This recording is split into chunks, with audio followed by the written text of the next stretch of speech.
Assalamualaikum warahmatullahi wabarakatuh. Saya Ika Fauzia, mahasiswi Fakultas Hukum Universitas Subang. Pada kali ini saya akan menjelaskan tentang perbandingan asas Pacta Sunt Servanda dengan asas kebebasan berkontrak. Pacta Sunt Servanda dalam bahasa Latin berarti perjanjian harus ditepati, adalah norma dasar dalam hukum internasional. Secara umum, Pacta Sunt Servanda diartikan sebagai terikatnya suatu negara terhadap suatu perjanjian internasional diakibatkan oleh persetujuan dari negara tersebut untuk mengikatkan diri pada perjanjian internasional. Ketika suatu negara menjadi pihak dalam perjanjian internasional, menyatakan kehendak untuk terikat terhadap ketentuan yang diatur dalam perjanjian tersebut, maka hal itu berdampak bahwa ketentuan-ketentuan yang diatur dalam perjanjian itu berlaku dalam teritorial negara yang menyatakannya. Makna dari Pacta Sunt Servanda adalah bahwa perjanjian yang telah dibuat berlaku mengikat bagi masing-masing pihak. Jika dikaitkan dengan hukum positif, maka kekuatan mengikat dari suatu perjanjian sama derajatnya dengan mengikatnya sebuah undang-undang. Pada umumnya juga, prinsip Pacta Sunt Servanda ini dikenal oleh negara-negara yang menerapkan sistem hukum civil law.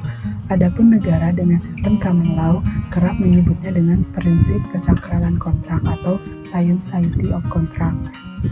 Di negara dengan sistem civil law, kaidah-kaidah etis dan moral termasuk dalam hal ini prinsip Pacta Sunt Servanda tidaklah dapat diterapkan sebelum ia dipositifkan ke dalam suatu undang-undang.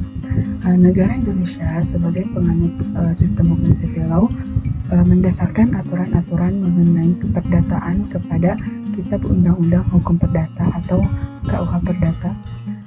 Dalam hal perjanjian, prinsip Pacta Sunt Servanda dapat ditemukan dalam pasal 1388 KUH Perdata yang berbunyi, segala perjanjian yang dibuat secara sah berlaku sebagai undang-undang bagi mereka yang membuatnya.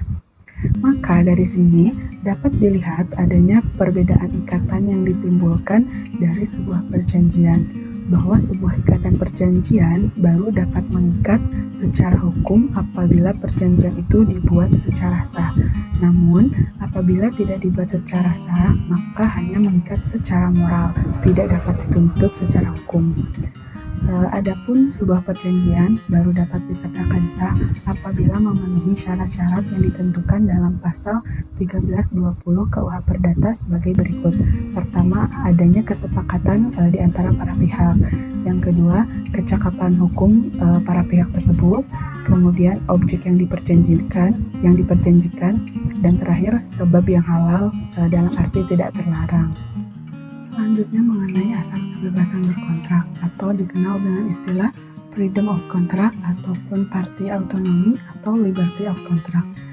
Asas ini berkembang seiring dengan kapitalisme dan individualisme. Kegiatan ekonomi apapun tidak boleh dibatasi. Setiap orang berhak atas kenikmatan dari apa yang ia usahakan. Kebebasan berkontrak sangat lekat dengan konsepsi hak asasi manusia. Kebebasan membuat perjanjian merupakan wujud nyata dari penghormatan hak asasi manusia ini. Oleh sebab itu, pengaturan perjanjian dalam KUH Perdata dikatakan bersifat terbuka karena terbuka untuk memperjanjikan apapun yang dikehendaki oleh para pihak. Hingga saat ini tetap menjadi asas kebebasan berkontrak hingga saat ini tetap menjadi asas penting dalam sistem hukum perjanjian, baik dalam sistem civil law ataupun common law. Berlakunya asas kebebasan berkontrak dalam hukum perjanjian di Indonesia antara lain dapat dilihat dari beberapa pasal KUH Perdata sebagai berikut. Yang pertama, pasal 1320 ayat 1, pasal 1338 ayat 1 KUH Perdata. Pada pasal 1320 ayat 1 menyatakan sebagian salah satu syarat sahnya suatu perjanjian diperlukan adanya sepakat mereka yang mengikatkan dirinya. Pada pasal 1338 ayat 1 menentukan bahwa semua perjanjian yang dibuat secara sah berlaku sebagai undang-undang bagi mereka yang membuatnya. Berdasarkan dua pasal dalam KUH Perdata tersebut, dapatlah dikatakan bahwa berlakunya asas kebebasan berkontrak di dalam hukum perjanjian memantapkan adanya asas kebebasan berkontrak. Tanpa sepakat dari salah satu pihak yang membuat perjanjian, maka perjanjian yang dibuat tidak sah. sehingga tanpa sepakat maka perjanjian yang dibuat dapat dibatalkan. Maka dari penjelasan kedua asas tersebut dapat disimpulkan bahwa asas kebebasan berkontrak merupakan syarat awal yang diperlukan saat seseorang akan melakukan perjanjian dengan pihak lain. Asas ini mengatur bahwa seseorang dapat mengadakan perjanjian apa saja sepanjang tidak bertentangan dengan undang-undang, kesusilaan, dan ketertiban. Sedangkan asas putusan servanda menjelaskan bahwa suatu perjanjian yang dibuat oleh para pihak akan mengikat mereka seperti undang-undang. Asas-asas tersebut dalam perjanjian merupakan suatu kesatuan yang tidak dapat dipisahkan satu sama lain karena mempunyai keterkaitan yang sama penting demi mewujudkan suatu perjanjian. Seseorang dapat membuat perjanjian apapun selama tidak bertentangan dengan undang-undang, kesusilaan, dan ketertiban umum. Tentunya dengan adanya itikat baik di dalamnya.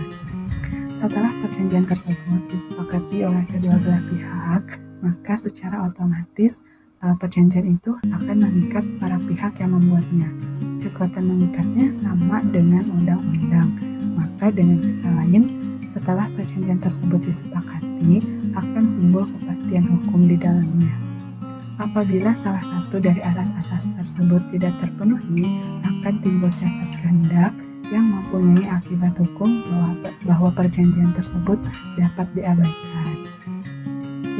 Dapat diketahui bahwa kedua asas ini merupakan puncak penghargaan terhadap pengakuan individu dan kesucian kontrak sehingga harus dihormati oleh para pihak yang membuatnya. Kebebasan berkontrak diakui oleh KUH Perdata, tetapi pada hakikatnya kebebasan berkontrak banyak dibatasi oleh KUH Perdata itu sendiri.